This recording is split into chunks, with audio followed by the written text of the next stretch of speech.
Bismillahirrahmanirrahim. Assalamu alaikum warahmatullah. Thank you very much for hosting me.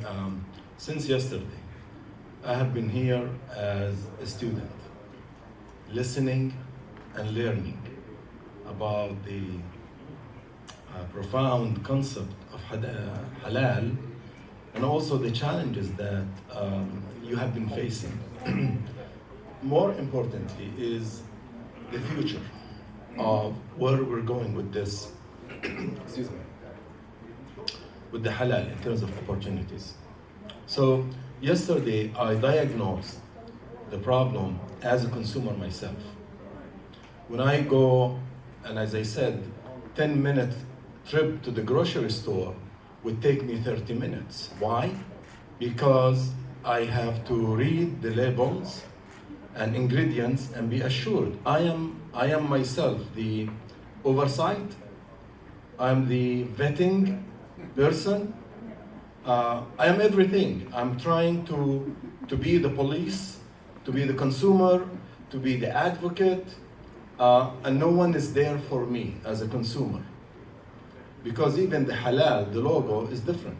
There are different logos. Which one is authentic? Which one is trustworthy? Where did it come from? Is it from a consensus? Is it protected by the government? Is it abused? Is it like fraudulent? To me, as a consumer, when I see it in the mainstream market, I trust it. I trust it. But is it trustworthy? I put my health, my spirituality, my trust in what I buy. So that's the challenge. Now, it seems now you were telling me that you have been there for with all many organizations for decades and you have not solved it. With the government. Yeah. I don't blame the government because in the US, it is obvious that the US government cannot legislate religion, cannot define religion, cannot interpret religion, cannot establish religion. So we have to do it ourselves. So the same thing for Christianity and Jews and any faith community in the United States. So we as Muslims, now I'm talking about American Muslims, we'll talk about the Muslim world later. We as American Muslims have to come to create a process of consensus.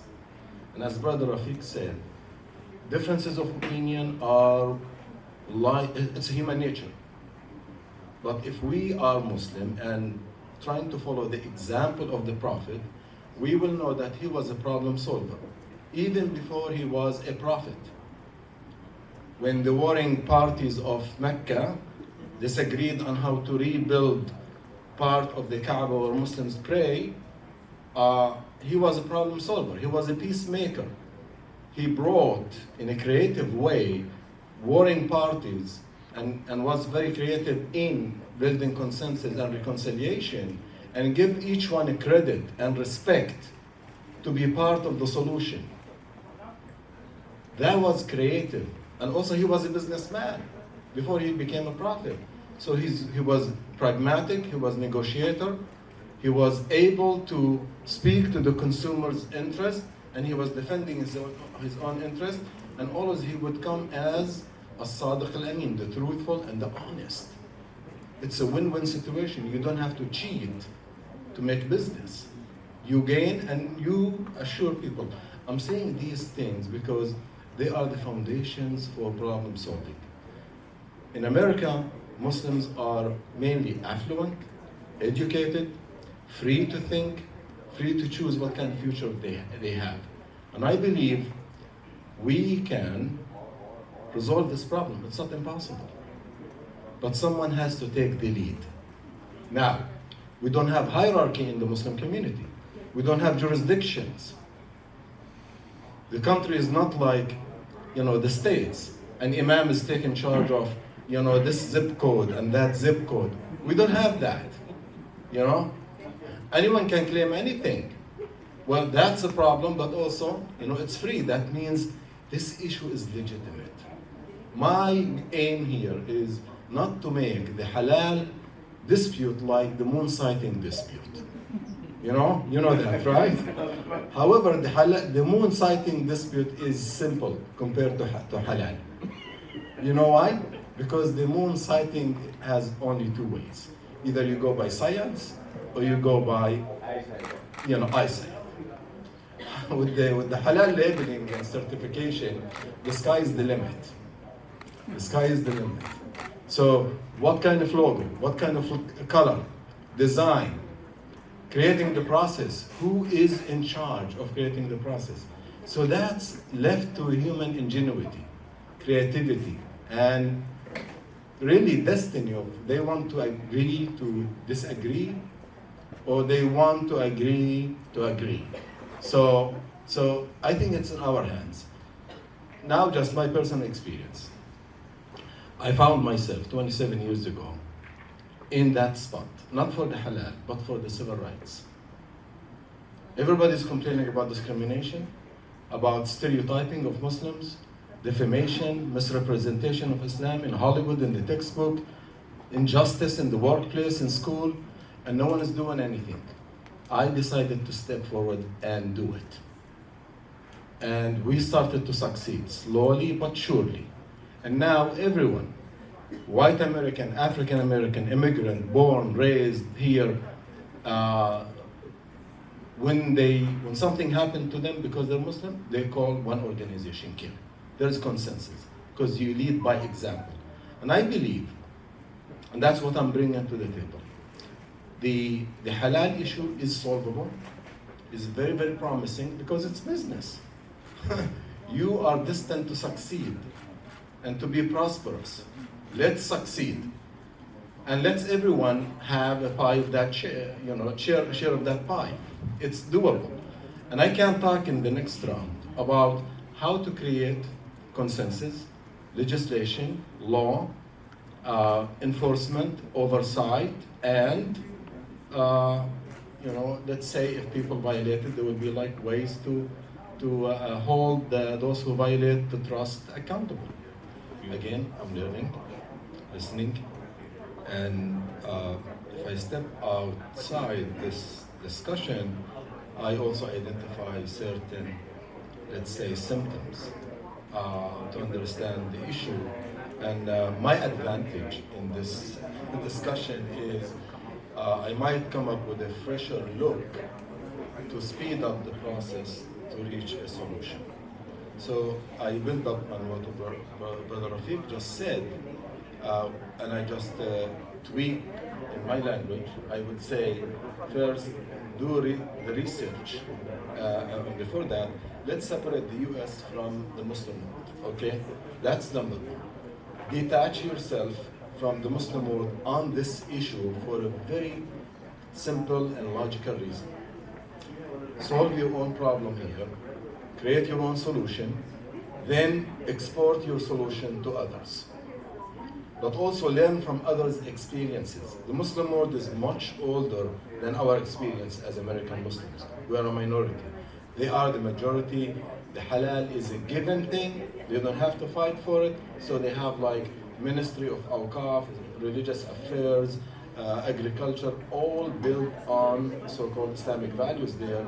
And they have a lot of oversight agencies to make sure. So we have to learn from them. We have to learn from them. So the first thing is research. To create a unit within the US, and I want to build on what people have done, understand by doing research, learn from their experience, gather all their standards together, and see what is the best practice that you can create out of this. Adopt it as American Muslims, because you don't have to reinvent the wheel. Create your own standards in the United States, based on their experience abroad, but also based on your needs and priorities and interests in the US. Secondly, enforce it in the United States. As I said, the US government does not legislate, interpret, establish, or prevent religion. However, it protects the right to do all of the above by the religious community itself. And the next step will be creating a forum to create the consensus. Let these people talk among themselves. And I believe we can do it in the US because we've done it in many ways. The halal issue should not be on the margin. It should move to the center. We should elevate the interest of the Muslim community to raise awareness, to create public demand, and create also at the state, local, and federal level legislation. CAIR has expertise in drafting legislation and working with lawmakers to pass legislation or to fight legislation that are not in our interest or contrary to our interest. And that's how democracy works. So now to take it to the next level, once we have legislation, pass it, then we move it to the protection agencies to oversight it. But also we have to learn from the Jewish community. I know they have hundreds of standards and certifying agencies. Let's learn from them because I believe they are very successful in that. They don't have the anxiety that we do because I believe the processes that, based on my little research that I did overnight, that they have procedures and manuals for everything. And we have to create it, so it's doable, it's possible. Then once we create our own standard, we can negotiate with the Muslim world. We can negotiate with the Muslim world. And to conclude, I said something controversial, what I believe in. I believe the American Muslim community can produce and export solutions, not only technical in business, but even religious solutions to the Muslim. I'll conclude by saying that I'm listening to Brother Rafiq specifically and His Excellency. And yeah, it's I believe it's doable, and eventually companies would like to gain the trust of the consumers, and they have to be made easier for them to apply. You don't want to make it like so cumbersome, so that it costs them, it creates headache for them to comply with your demands. So, but again, it's a technical solution, it's a business solution, it's negotiations. I believe we should learn from what's happening at OIC members. The standards, hopefully if there's a unified one, study it in America, negotiate an amicable approach to it where it's satisfying to American Muslims, run it by OIC, if it's satisfied, create that consensus, publicize it, enforce it, and again, pass legislation at the city, state, local, city, state, and federal level to make sure that there are laws to protect the brand and the process, the oversight, and the government will be on your side to enforce it. To me, I see it not very complicated, not very simplistic, but doable. But it needs some serious entities to be diligent. I'd like to lend my voice and support as an organization. We're going to be discussing this.